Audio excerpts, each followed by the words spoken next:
This morning, there's confusion and controversy about President Trump's new executive actions on coronavirus relief. On Saturday, Trump signed 4 executive actions that would extend unemployment benefits, curb evictions, provide relief to student borrowers, and suspend collection of payroll taxes. But Democrats are bashing the president's moves. They say he's exceeding presidential authority and that his orders actually accomplish far less than meets the eye. A lot of the claims President Trump made at his New Jersey golf club this weekend simply don't add up. He says he's preventing evictions, but in reality, his order directs federal agencies to consider whether halting evictions is necessary. Even some Republicans are accusing the president of making promises he constitutionally can't keep. Republican Senator Ben Sasse calls the president's executive actions unconstitutional slop. Damn, unconstitutional slop.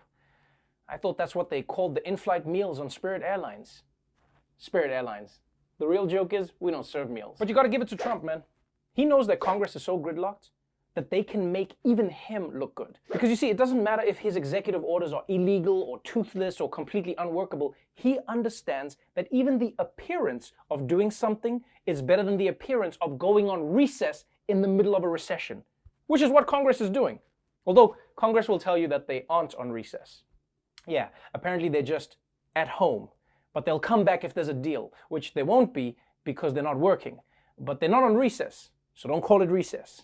They're just not working, which is not recess. It's just home thing. And don't get me wrong, some of these ideas that Trump proposed are actually good ones. I mean, suspending student loan payments makes a lot of sense right now, and banning evictions is a great idea.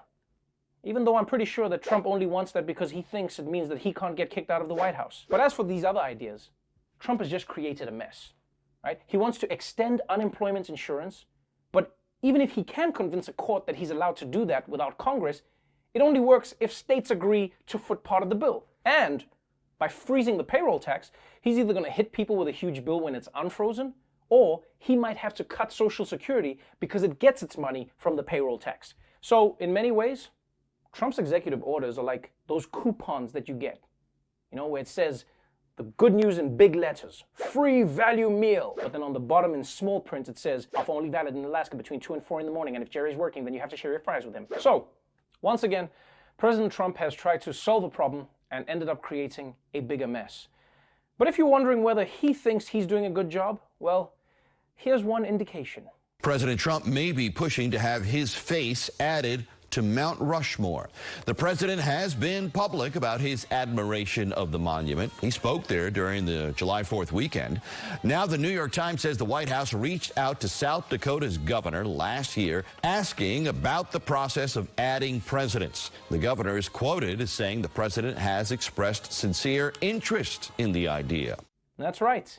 Trump thinks that he deserves to be on Mount Rushmore. And honestly, I agree with him. I think we should put Trump on Mount Rushmore, but not a carving. I think we should actually put him on Mount Rushmore. No phone, no internet, problem solved. Actually, I wouldn't even mind Trump's face being carved into Mount Rushmore, you know, just as long as they choose the right picture. Because there are a lot of Trump faces that I could get behind.